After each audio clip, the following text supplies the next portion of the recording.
हमारी संस्कृति, हमारी पहचान। यज्ञ, योग, आयुर्वेद सदा रहे हमारे साथ। भारत के प्राचीन ग्रंथों एवं आधुनिक विज्ञान का दिव्य संगम, यज्ञ महिमा।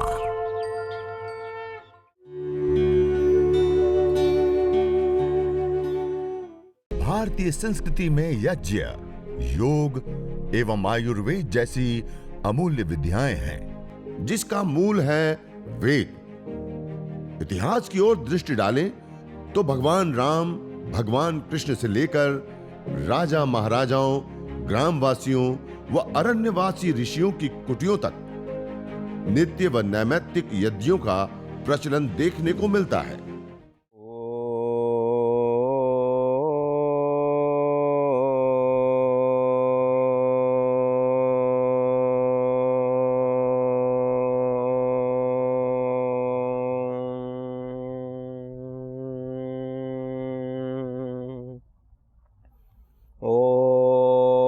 अग्निमीळे पुरोहितं यज्ञस्य देवमृत्विजं होतारं रत्नधातमम्। सर्वरक्षक परमपिता परमात्मा को याद करते हुए, उनको कृतज्ञता पूर्वक प्रणाम करते हुए, नमन करते हुए, वंदन करते हुए, जिन्होंने हम सबको यहाँ भेजा, हम सब के लिए अन्न, जल, फल, फूल, औषधि, वनस्पतियों से लेकर के समस्त प्रकार के ऐश्वर्य हमें प्रदान किए, और उन ऐश्वर्यों का हमें कैसे प्रयोग करना है, कैसे उसको अपने जीवन में धारण करना है, कैसे हमें उसका उपभोग करना है कि जिससे हमारे जीवन में सुख, शांति, समृद्धि, सद्भाव और अच्छाई बढ़े, उसके लिए परमपिता परमात्मा ने हमें वेद रूपी अनमोल ज्ञान प्रदान किया। और उस वेद रूपी अनमोल ज्ञान के अथाह सागर के अंतर्गत अलग अलग प्रकार के ज्ञान, विज्ञान हमें देखने को मिलते हैं। और एक रूप से हम कम से कम शब्दों में कहें और शॉर्ट से शॉर्ट में हम देखना चाहें तो एक विधि और एक निषेध, ये दो चीजें हमें विशेष करके देखने को मिलती है। विधि कि यह करो, ऐसे करो, धर्म आचरण करना चाहिए, सत्य बोलना चाहिए, अहिंसा, ब्रह्मचर्य, अस्तेय, अपरिग्रह, शौच, संतोष, तप, स्वाध्याय, ईश्वर प्रणिधान, ये सब करना चाहिए। अर्थात मूल में हम देखें तो दो ही शब्दों में निपट जाएगा, सिमट जाएगा। यह करना है, यह नहीं करना है। जो करना है उसको कह दिया धर्म। उन सारे कर्मों के समुदाय को क्या कह दिया? धर्म। और जिसको हमें नहीं करना है उन शब्दों के समुदाय को अधर्म कह दिया। दो वाक्य हम सुनते हैं, धर्म के अनुसार चलो और अधर्म का त्याग करो। और धर्म के अनुसार चलने का अभिप्राय क्या है? धर्म के अनुसार चलेंगे तो क्या होगा? वो होगा जो हम चाहते हैं। हमारी मूल जो मांग है सुख, मूल मांग है हमारी शांति, मूल मांग है हमारी सद्भावना, अच्छाइयाँ। हम अच्छाइयाँ को चाहते, सुख, शांति, समृद्धि को चाहते, वो वास्तव में हमें प्राप्त होगी हम यदि धर्म के अनुसार चलेंगे। और उस प्रकार के जो कर्म हैं उसको विधि कहा गया। और उस विधि वाक्यों को, उन विधि कर्मों के अंतर्गत भी बहुत सारे कर्म हैं। आप कृषि कर सकते हैं, वाणिज्य कर सकते हैं, आप अलग अलग प्रकार के अनेक कर्म हैं जिसको हम कर सकते हैं, जिसको करने पर धर्म ही होता है, जिसको करने पर हमारे जीवन का कल्याण ही होता है, जिसको करने पर हमारे जीवन में उत्थान ही होता है। लेकिन उन कर्मों में भी जो सबसे श्रेष्ठ कर्म है, जो सबसे उत्तम कर्म है, जो सबसे ऊपर का कर्म है, तो उसको कहा यज्ञ। इसलिए हमारे शास्त्रों में कहा यज्ञो वै श्रेष्ठतमम कर्म, यज्ञो ही श्रेष्ठतमम कर्म। अलग अलग जगहों पे, अलग अलग शास्त्रों में, अलग अलग रूपों में हमें बताया कि यज्ञ एक श्रेष्ठतम कर्म है, जिस कर्म को करने पर धरती पर जितने भी कर्म हैं उसमें जो जो अलग अलग हमें लाभ प्राप्त हो सकते हैं या होते हैं, इसमें एक साथ हमें प्राप्त होते हैं। यज्ञ को करने पर आरोग्य लाभ, तन का स्वस्थ होना। दूसरा हमें मुख्य रूप से और विशेष रूप से लाभ प्राप्त होता है तन के साथ साथ मन का आरोग्य, मन का स्वस्थ रहना। हम दो शब्द सुनते हैं प्रायः करके, आधि और व्याधि। आधि मन से संबंधित समस्या होती है, मन से संबंधित बीमारी होती है, मन से संबंधित विकार है, और व्याधि तन से संबंधित समस्या या विकार है। आधि और व्याधि से मुक्ति और समाधि से युक्ति प्राप्त करने का सबसे बड़ा जरिया, सबसे बड़ा उपाय, सबसे बड़ा मार्ग, सबसे बड़ा पथ कोई है तो वह है यज्ञ। यज्ञ करना और यज्ञ जीवन जीना, ये तन की और मन की व्याधि, आधि और व्याधि से मुक्ति और समाधि से युक्ति का एक सबसे बड़ा उपाय है।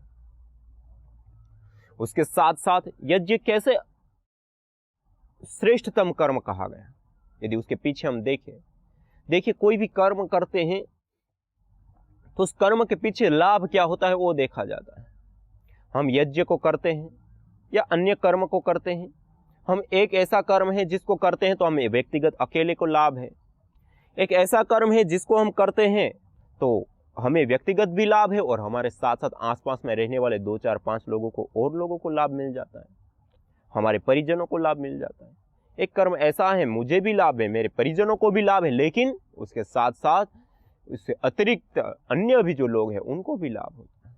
एक कर्म ऐसा होता है जिसमें व्यक्तिगत भी लाभ है, पारिवारिक भी लाभ है, उसके साथ साथ सामाजिक भी लाभ है, लेकिन उसके साथ साथ प्रकृति का भी पोषण, प्रकृति का भी संवर्धन होता है।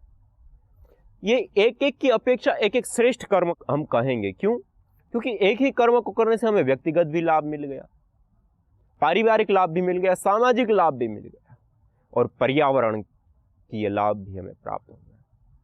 तो जिसमें एक साथ सबको लाभ होता है उसको हम श्रेष्ठतम कर्म कहेंगे।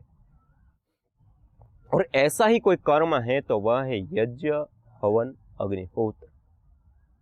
जिस एक कर्म को करने पर व्यक्ति से लेकर के समष्टि पर्यंत सबको लाभ होता है, सबको लाभ होता है। इतना वैज्ञानिक श्रेष्ठतम कर्म कोई आज तक हम नहीं देख पाए। जिस एक कर्म को करने पर हमें तन का भी स्वास्थ्य मिले, मन का भी स्वास्थ्य मिले, हमें समाधि की ओर भी हमें अग्रसर करे, आध्यात्मिक जीवन में मानवीय चेतना का उत्कर्ष कर हमें अति मानस चेतना की ओर अग्रसर करे, उसी यज्ञ को करने से हमारा तो ये सारा व्यक्तिगत लाभ हो गए, उसके साथ साथ हमारे परिवार के जनों को भी लाभ हो, हमारे परिवार के जो जन हैं उनको भी आरोग्य लाभ हो, स्वास्थ्य हो। क्यों? सब लोग उस वायु में श्वास ले रहे, जो आहुति दे रहा है उसको एक को ही नहीं सबको लाभ हो रहा है। हम किसी को दवाई देते हैं तो जो व्यक्ति खाएगा उसी को लाभ होगा, दूसरे को नहीं, उसके पड़ोसी को नहीं, उसके संबंधी को नहीं, उसके साथ रहने वाले को नहीं होगा। आप योग भी करेंगे तो वो जो व्यक्ति योग करेगा उसी को लाभ होगा, उसके साथ में बैठा हुआ है तब भी उसको वो लाभ नहीं होगा योग। लेकिन यज्ञ एक ऐसा कर्म है कि आप बेशक वहां पे घर के अंदर सो रहे हो, पढ़ रहे हो, अन्य अपना कार्य कर रहे हो, और एक व्यक्ति ने यज्ञ किया तो वो सुरभि, वो सुगंधी, वो औषधीय वायु, वो जीवनीय शक्ति से युक्त वायु उसकी नासापुटों के माध्यम से, नासिका के माध्यम से उसके अंदर भी प्रभाव डालती है। ये है यज्ञ की व्यापकता, यज्ञ से मिलने वाले लाभ। हम जिसको चाहते हैं उसको भी दे सकते, जिसको हमें पता भी नहीं है उनको भी दे सकते। क्यों? क्योंकि यह यज्ञ वायु चारों ओर के वायुमंडल के अंदर फैलती है, चारों ओर के वायुमंडल के अंदर प्रसरित होती है, और हम भी, हमारे अड़ोस पड़ोसी भी, हमारे समाज में रहने सब लोग इस वायु के अंदर श्वास प्रश्वास की क्रिया कर रहे हैं। और यज्ञ की सुरभि जहां जहां तक फैलती है वहाँ वहाँ तक रहने वाली जो लोग हैं, वो जो श्वास प्रश्वास कर रहे हैं, जाने या अनजाने में, उस शुद्ध वायु को, उस जीवनीय शक्ति से युक्त वायु को, उस मेडिकेटेड एयर को, उस पवित्र वायु को ले रहे हैं, और उससे उनको आरोग्य लाभ, उससे उनको स्वास्थ्य लाभ होता है। कोई लोग या कोई व्यक्ति परोपकार करना चाहे, उपकार करना चाहे, कोई अपने नगर में, अपने मोहल्ले में एक हॉस्पिटल खोल दे और निःशुल्क में सेवा दे कि किसी को भी कोई भी सर्दी जुकाम बुखार ये वो बीमारी होगी, निःशुल्क उपचार भी मिलेगा और दवाइयाँ भी मिलेगी, तो हम उनको कितना अच्छा मानते हैं, हम कितना उनको धन्यवाद देते हैं, हम कितना उसको अच्छा बताते हैं।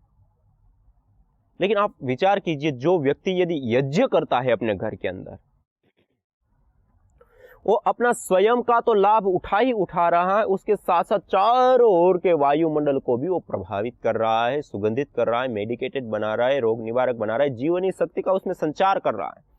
उसमें जो विजातीय तत्व हैं, जो विषाक्त तत्व हैं, उसकी निवृत्ति कर रहा है, और उसके कारण से व्यक्ति को बीमारी होने से पहले ही वो उनको बचा लेता है। जब कोई व्यक्ति बीमार हो गया, फिर उसके बाद उसको हॉस्पिटल में ले जाओ, दर्द, वो पीड़ा, वो अंदर की वेदना, वो वेदना से आप उसको कैसे बचा सकते हैं? और उसके बाद आपने उपचार दिया, उसके बाद उनका बिजनेस, धंधा, काम जो भी करता है वो भी उनका रुक गया, उसका मन खिन्न हो चुका, उसके बाद जाकर के हम उसको उपचार देते हैं, और फिर भी हम इतना धन्यवाद या अच्छा व्यक्ति उसको मानते हैं। और है भी, ऐसा नहीं है कि नहीं है, लेकिन मैं कहना चाहता हूं उससे कई गुना आगे की बात, कई गुना अच्छी बात, कि आप यदि यज्ञ करते हैं, आप यदि अग्निहोत्र करते हैं, आप यदि होम करते हैं, आप यदि हवन करते हैं, तो उस व्यक्ति को बीमारी नहीं होने देते आप। बीमार होने के बाद जो उसको काम धंधा बिजनेस करता है, उससे भी आपको उनको फ्री कर देते हैं, अर्थात वो भी उनका बंद नहीं हो रहा है। उसके बाद जो उनको दवाई की अपेक्षा ही नहीं है, उनको जो डॉक्टर की अपेक्षा है वो डॉक्टर की ही अपेक्षा नहीं है। उनको जो पीड़ा, जो वेदना है, वो वेदना होने से पहले ही आपने उसको हर ली, तो वो हॉस्पिटल खोल करके दान करने वाला, जीवन देने वाला बड़ा, या फिर यज्ञ करके, हवन करके, अग्निहोत्र करके उसके जीवन में रोग ही ना आने दे, वो बड़ा? आप स्वयं सोच सकते हैं, विचार कर सकते हैं। और आप 1 ग्राम, कई लोगों के मन में ऐसे प्रश्न आ सकता है कि इतना छोटा सा यज्ञ हवन हम अपने घर में कर लेंगे 25-50 ग्राम घी से, तो कौन सा उतना लाभ हो जाना है? बहुत लाभ होता है। आप अपने घर के अंदर जिस गाय के घी का प्रयोग हवन में करते हैं, 1 ग्राम घी चलाते हैं तो 1864 गुना, 1864 गुना गैस फॉर्म में वो कन्वर्ट हो जाता है। कितना? 1864 गुना गैस फॉर्म में कन्वर्ट होता है। अर्थात आपने 1 ग्राम मात्र घी जलाया तो 1 लीटर 864 ml गैस आपको प्राप्त हुई। और आप 25 ग्राम 50 ग्राम गाय के घी का हवन करते हैं, आप विचार कीजिए कितने लीटर एयर हो गई, हवा हो गई। और उस 1 लीटर आप अपने घर के अंदर लगभग आज कोई अछूता नहीं होगा रूम स्प्रे से। एक छोटा सा हमारे पास कमरा हो और उस छोटे से कमरे के अंदर हम रूम स्प्रे का प्रयोग करते हैं, और उस रूम स्प्रे का जब हम प्रयोग करते हैं, और वो कितने दिन चलता? 300 ml का यदि रूम स्प्रे हो तो साल भर चल जाता है। एक छोटा सा कमरे को आप सुगंधित करते हैं, अर्थात कितना? 300 ml गैस से आपने 365 कमरे सुगंधित कर दिए। और आप जिस हवी को प्रदान कर रहे हैं, उसमें जो गाय का घी दे रहे हैं, वो 1 ग्राम से कितनी गैस निकलती है? 1 लीटर 864 ml। 300 ml से 365 कमरे सुगंधित किए तो 1 लीटर 864 ml 1 ग्राम घी से बनी, उससे कितने कमरे सुगंधित होंगे? बहुत सारे। अब आप प्रतिदिन घी 1 ग्राम थोड़ी लेते हैं, ये तो 1 ग्राम का हिसाब किताब है। आप 5 ग्राम, 10 ग्राम, 20 ग्राम, 50 ग्राम, 100 ग्राम, और हमने सुना अभी 5-5 किलो तक के भी प्रतिदिन लोग यज्ञ करते हैं। 1 किलो से लेकर 1 किलो वाले तो बहुत सारे लोग मिलेंगे, लेकिन 5-5 किलो के भी हवन करते हैं, 5-5 किलो गाय के घी को लेकर के। और इस प्रकार से जब हम हवन करते हैं, मान लो कि हमने 50 ग्राम ही लिया, तो 50 ग्राम का 1864 गुना कर दीजिए, कितनी बड़ी मात्रा में गैस हुई। और 300 ml से 365 कमरे, तो ये सारी कितनी बड़ी मात्रा में गैस हुई, उससे आप मल्टीपल हिसाब करके देखिए कितनी बड़ी मात्रा में हम कमरों को सुगंधित कर सकते हैं। और इतना ही नहीं कि हम केवल खाली उस कमरे को सुगंधित कर रहे हैं, न, इसलिए आयुर्वेद में भी गाय के घी को सर्पी कहते हैं। सर्पी, सर्प, सांप, आप सब लोगों ने नाम सुना होगा। सांप नाम आते ही क्या व्यक्ति के मस्तिष्क में आता है कि वो डसता है, वो काटता है। उसका काम क्या है? काटना, डसना। व्यक्ति डरता है उससे, उनके शरीर में जहर होता है। वास्तव में वो सांप डरने के लिए, डसने के लिए नहीं, अपितु वह सर्प, वह सांप हमें जीवन देने के लिए होता है। कैसे? हम जिस वायुमंडल के अंदर श्वास प्रश्वास की क्रिया कर रहे हैं, जिस वायुमंडल के अंदर हम श्वास ले रहे हैं, उस वायुमंडल के अंदर कुछ ऐसी अवांछित गैसें, अनजरूरी गैसें, जो हानिकारक गैसें, घातक गैसें, जहरीली गैसें हैं, जो हमारे श्वास प्रश्वास के माध्यम से हमारे भीतर जाकर के हमें हानि पहुंचाती। उस हानिकारक गैसों को वो प्राणी, जिसको हम सर्प कहते हैं, बिच्छू कहते हैं, जो जहरीले प्राणी कहते हैं, वो अपने श्वास प्रश्वास की प्रणाली के माध्यम से उस वायुमंडल के अंदर से उन जहरीली गैसों को लेते हैं और अपने जीवन को चलाते हैं और हमें शुद्ध वायु करके देते हैं। और उस शुद्ध वायु का हम प्रयोग करके, उस शुद्ध वायु में रह करके हम नवजीवन को प्राप्त करते हैं, हम एक शक्तिशाली जीवन को प्राप्त करते हैं। तो वह जो एक पूरा जो माहौल में जो बात बताना चाह रहा हूं, जैसे सांप वायुमंडल के जहर को पी लेता है, वैसे ही सर्पी घी, उसकी हवी देने पर वह जब वायुभूत होता है, गैस फॉर्म में कन्वर्ट होता है, तो वह भी इस वायुमंडल के अंदर जो अवांछित गैसें हैं, जहरीली गैसें, हानिकारक गैसें हैं, पोल्यूटेंट गैसें हैं, उन गैसों को नष्ट करने का, उनको दूर करने का कार्य भी इन्हीं के माध्यम से संपन्न होता है। और केवल मात्र शोधन करना, जैसे पहले एक बिंदु सुगंधित होना, हमने रूम स्प्रे से सुगंधित किया, वो खाली एडिशनल पार्टिकल होता है, उससे रूम सुगंधित होगा, लेकिन उससे उस रूम के अंदर जो विषैली गैसें हैं वो दूर नहीं होगी। उसके कारण उस कमरे के अंदर जो हानिकारक बैक्टीरिया, वायरस, फंगस है वो दूर नहीं होगी उससे। अपितु हाँ, पोल्यूशन जरूर हो जाएगा, अवांछित गैसें जरूर बढ़ेगी। एथिलीन ऑक्साइड आदि कुछ ऐसी गैसें होती है जो इन स्प्रेयों को बनाने के लिए प्रयोग की जाती है।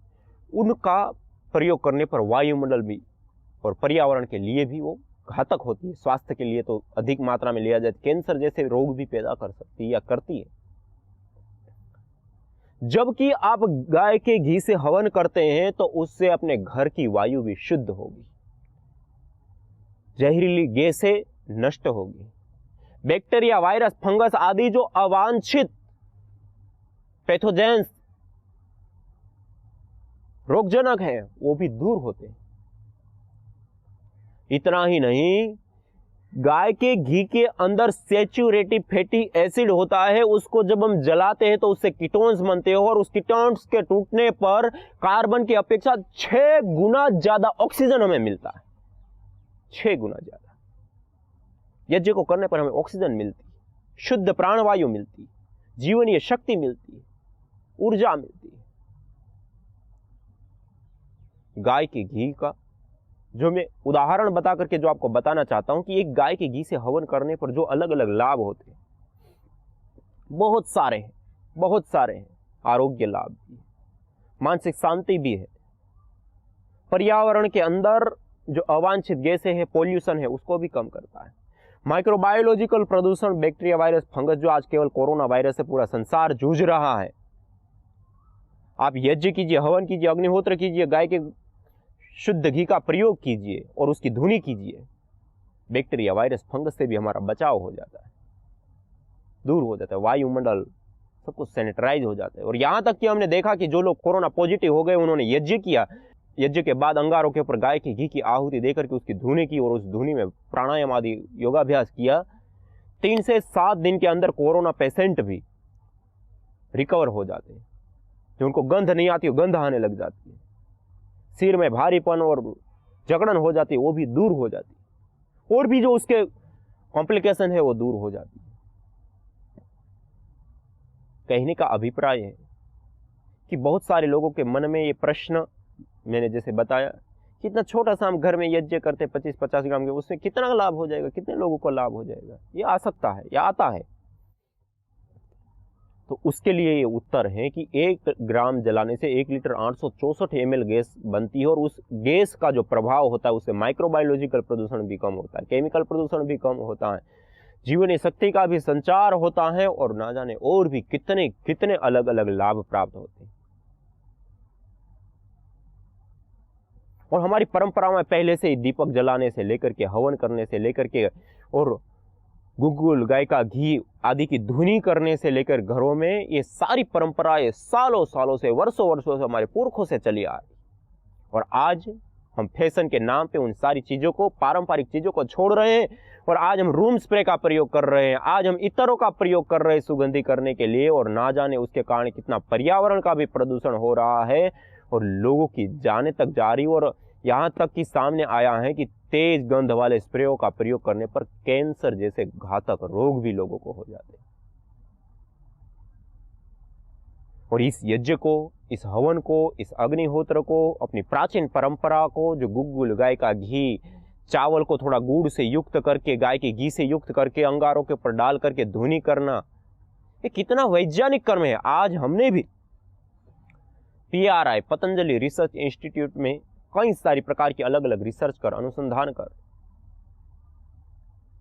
यह पाया है कि जिन बैक्टीरियाओं से आज पूरी दुनिया जूझ रही है, जिसको हम माइक्रोबायोलॉजिकल प्रदूषण कहते हैं, बैक्टीरिया, वायरस या फंगस जन्य जो बीमारियां होती है, जिसके कारण से पूरी दुनिया में 2.25 करोड़ लोग, ये कोई छोटा आंकड़ा नहीं है, 2.25 करोड़ लोग मर जाते प्रति वर्ष, केवल मात्र एक प्रदूषण, माइक्रोबायोलॉजिकल प्रदूषण। संस्कृति का मूल है। तो आइए हम संकल्प लें, संसार के श्रेष्ठतम कर्म यज्ञ को अपनाएं, पिंड और ब्रह्मांड में संतुलन कायम करने वाले यज्ञ को अपने जीवन का अभिन्न अंग बनाएं, एवं प्रकृति मां के प्रति अपने ऋणों को अदा करें। विश्व स्वास्थ्य का एक नारा, यज्ञ से होगा जग उजियारा। भारतीय संस्कृति की अमूल्य विरासत यज्ञ की महिमा को जानने हेतु वैदिक चैनल पर प्रतिदिन प्रातः एवं सायं 11:30 बजे यज्ञ महिमा कार्यक्रम से जुड़ें। विशेष जानकारी हेतु संपर्क करें। मोबाइल 9068565306।